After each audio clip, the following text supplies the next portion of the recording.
தலைமுடிக்கு தேய்ச்சிக்கிறதுக்காக பாருங்கள் செக்கெண்ணெய் வந்து வாங்கிட்டு சொல்லியிருந்தேன் 1/4 லிட்டருங்க இது.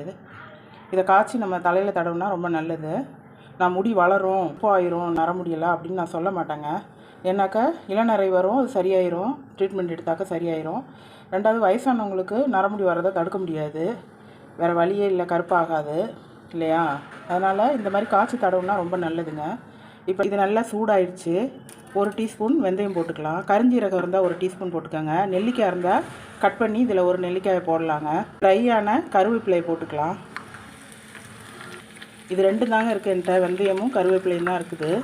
இதை வந்து நல்லா காய்ச்சிட்டு ஒரு சிம்மில் வச்சிடலாம். வச்சுட்டு இதுலேயே கொஞ்சம் நேரம் இருக்கட்டும். இருந்து நல்லா ஆறின பிறகு வடிகட்டி கருகிடாமல் பார்த்துக்கோங்க, கலர் கருப்பாகிடாமல் தேங்காய் எண்ணெய்.